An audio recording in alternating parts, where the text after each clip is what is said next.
మహాగణాధిపతయే నమః. ఓం గురుభ్యో నమః. ఓం శ్రీమాత్రే నమః. పరమేశ్వర స్వరూపమైనటువంటి జ్యోతిష, వాస్తు మరియు ఇతర అనేకమైనటువంటి శాస్త్రములను మనకు అందించినటువంటి మహర్షులకి నమస్కారం. హయగ్రీవ హయగ్రీవ హయగ్రీవేతియో వదేత్తస్య నిస్సరతే వాణి జహ్నుగన్యా ప్రవాహవత్. అరుణాం కరుణాతరంగితాక్షీం ధృతపాశాంకుశపుష్పబాణచాపాం అనిమాదిభిరావృతాం మయూకైః అహమిత్యేవ విభావయే భవానీం. శ్రీమాత్రే నమః. ప్రేక్షకులందరికీ కూడా ఆ యొక్క లలిత అమ్మవారి యొక్క అనుగ్రహం పరిపూర్ణంగా కలగాలని మనస్ఫూర్తిగా కోరుకుంటూ ఈరోజు మనం చెప్పుకోబోయేటువంటి టాపిక్ ఏదైతే ఉందో, మనకి ఫైనాన్షియల్గా కానీ ఏదైనా ఒక అదృష్టపరంగా కానీ కలిసి వచ్చే ముందు ఎటువంటి సంకేతాలు మనకి గోచరిస్తాయి.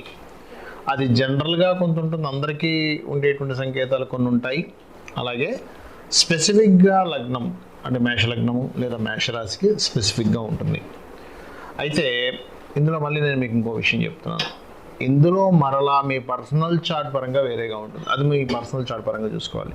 ఇదేంటంటే అందరికీ కనబడేటువంటి జనరల్గా చెప్పేటువంటి విషయాలు అన్ని రాసుల వారికి. కర్కాటక లగ్నము, కర్కాటక రాశి, కర్కాటక రాశిలో ఉన్నటువంటి నక్షత్రాలు పునర్వసు 4వ పాదము, పుష్యమి, ఆశ్లేష నక్షత్రాలు కనుక చూసుకున్నట్లయితే మీకు స్వప్న రూపంలో కానీ బయట జరిగేటువంటి సంకేతాల రూపంలో కానీ అమ్మవారు ఎటువంటి సంకేతాలు ఇచ్చేటప్పుడు మీకు అదృష్టం అనేటువంటిది కలగనుంది. ఎందుకంటే ఈ ప్రకృతి అంతా అమ్మవారు కాబట్టి ప్రతి సంఘటన అమ్మవారి యొక్క కనుసైగల్లో నడుస్తుందనే విషయాన్ని మనం అర్థం చేసుకోవాలి. స్వప్న రూపంలో కానీ బయట కానీ ఎక్కువగా పోలీసులు మీకు తారసపడుతున్నారు అంటే మీకు అదృష్టం రానుందని అర్థం చేసుకోండి, గుర్తుపెట్టుకోండి. అలాగే మరొకటి ఏంటంటే, ఇక్కడ ఈ కర్కాటకం వారికి ప్రధానంగా మీరు పూర్వజన్మలో చేసినటువంటి కొన్ని దైవ సంబంధించినటువంటి కార్యక్రమాలు, వాటికి సంబంధించిన పుణ్యము వచ్చే ముందు నేను చాలామందికి అంటే అబ్జర్వ్ చేసి వాళ్ళని కలిసి మాట్లాడినప్పుడు తెలిసిన సంఘటనలు ఏంటంటే, వాళ్ళు ఏదో గుడి కోసం ఒక పోరాటం జరిగినట్టుగా స్వప్నంలో రావడం కానీ, లేకపోతే తెలియకుండానే ఆలయాల దగ్గరికి వెళ్ళి ఆ సేవా సంబంధించినటువంటి చేయడం కానీ జరుగుతూ ఉంటుంది రెగ్యులర్ వర్క్లో. అదేంటంటే ఎందుకు అలా జరుగుతుంది అంటే, పాస్ట్ లైఫ్లో చేసినటువంటి పుణ్యం యాక్టివేషన్ అవ్వాలంటే దానికి సంబంధించిన యాక్టివిటీయే ఇంకోటి జరుగుతుండాలి ఇక్కడ. అప్పుడు అది కనెక్ట్ అవుతుంది, గుర్తుపెట్టుకోండి. మనం చూడండి, ఏదైనా ఒక విషయం వెతుకుతున్నాము, మన మైండ్లో వచ్చినప్పుడు అలాంటివి అన్నీ కనిపిస్తుంటాయి. మన రోడ్డు మీద చూడండి, ఫలానా కార్ ఎలా ఉంటుందో అనగానే మనకు ఆ కార్లే కనిపిస్తూ ఉంటాయి.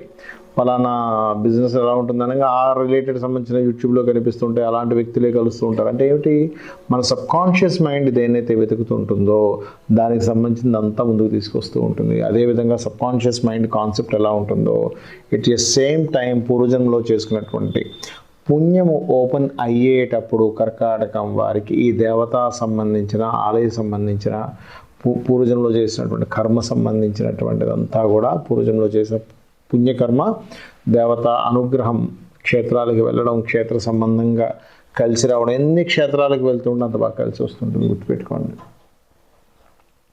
అందులో పర్టికులర్గా లగ్నంలో కనుక గురువు ఉంటే ఇంకా తొందరగా అవుతుంది ఆ ఓపెన్ అవ్వడం అనేటువంటిది. 9th లార్డ్ లగ్నంలో ఉన్నాడు కదా, అందుకని. అయితే ఇక్కడ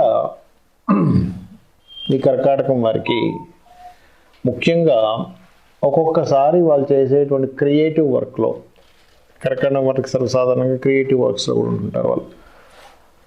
ఆ క్రియేటివ్ వర్క్ మూలంగా కూడా వీరికి అదృష్టం ఓపెన్ అవుతూ ఉంటుంది. అది వీళ్ళు నిత్యము చేసుకునేటువంటి శక్తి దేవత ఆరాధన వల్ల ఓపెన్ అవుతుంది, గుర్తుపెట్టుకోండి. మరియు మరొకటి ఏంటంటే, పూర్వజన్మల్లో కొంతమంది ఏదైనా భూమిని ఏదైనా బడికనో లేకపోతే ఇంకో దానికో దానంగా ఇస్తారు. దానికి సంబంధించినటువంటి కర్మ అంటే మనం చూడండి, ప్రతి ఒక్కరూ దానం ఇవ్వాలని లేదు. ఎవరైనా ఫ్రీగా ఎవరికైనా ఏదైనా నేర్పించారు, విద్య నేర్పించారు. ఆ నేర్పించినటువంటి విద్యా సంబంధించినటువంటి ఫలితం రాబోతుందనేటువంటి సంకేతం మీకు అందమైనటువంటి వస్తువులు, అందమైనటువంటి కార్లు, లేదంటే ఒక లగ్జరీ రిలేటెడ్ సంబంధించినటువంటి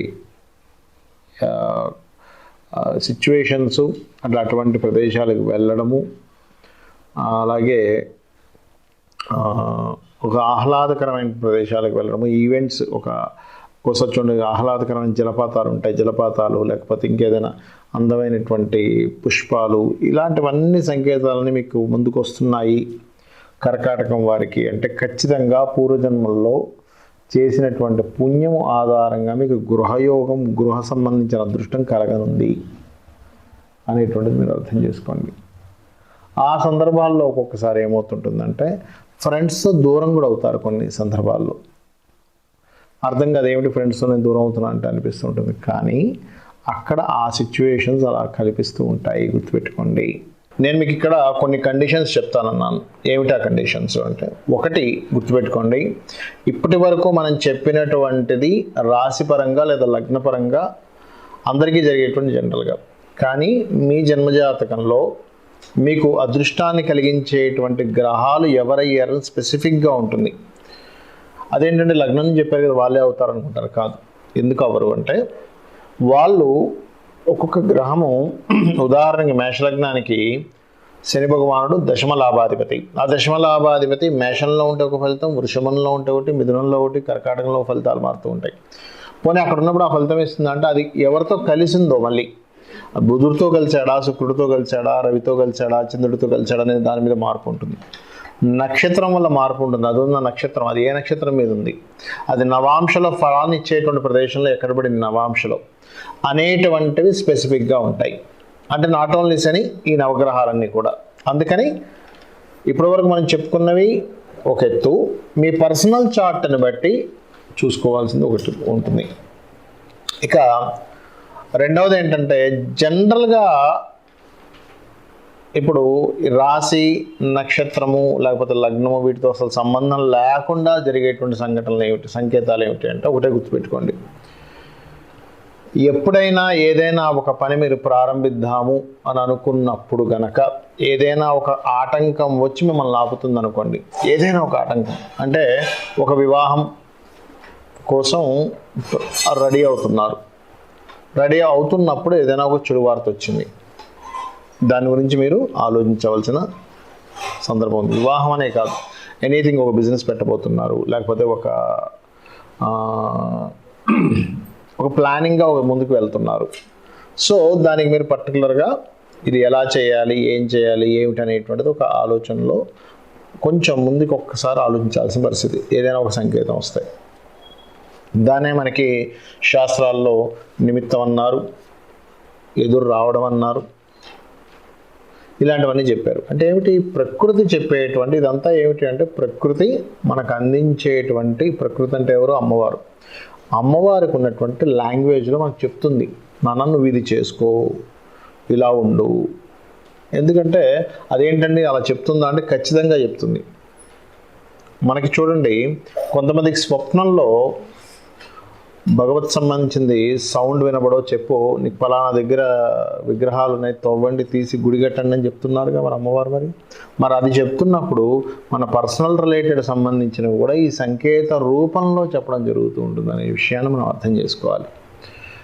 మరి మీకు సందేహం కలగొచ్చేవండి, మరి ఇట్లా ఏదైనా వివాహం కావచ్చు, వ్యాపార సంబంధించిన విషయాలు కావచ్చు, ఏదైనా ప్రారంభిస్తున్నప్పుడు అవి ఏదో కారణం చేత ఆగుతున్నాయంటే అక్కడ ఏదో నష్టం ఉంది అనేటువంటి ఒక సంకేతం అని మీరు చెప్తున్నారు. మరి దాన్ని ఎలాగా క్లియర్ చేసుకోవాలి అంటే అలాంటి సమయాల్లో మనకు శాస్త్రాల్లో చెప్పినటువంటిది ఏమిటంటే రామాయణం కానీ, మహాభారతం కానీ, లేదా గజేంద్ర మోక్ష సంబంధించిన ఘట్టాన్ని కానీ మీరు చదువుకున్నట్లయితే, చదువుకున్నా విన్నా ఏమవుతుందంటే మీకు రావాల్సినటువంటి ఆపద ఏదైతే ఉందో, ఒక ప్లానింగ్ అనుకుంటాం మనం, నేను పలానా బిజినెస్ పెట్టేసాను, లేకపోతే నేను పలానా కోర్స్ తీసుకోవాలి, లేకపోతే నేను పలానా విషయంలో ముందుకు వెళ్ళాలి అని, ఎవరితోనైనా కలిసి ముందుకు వెళ్ళాలి. అలాంటి సందర్భంలో మీరు కనుక ఆటంకాలు కలుగుతున్నాయి, కానీ ఆటంకం ఎందుకు కలుగుతుంది, అసలు ఏంటి సంకేతాలని మీకు అర్థం కావట్లేదు, ఒక క్లారిటీ రావాలి.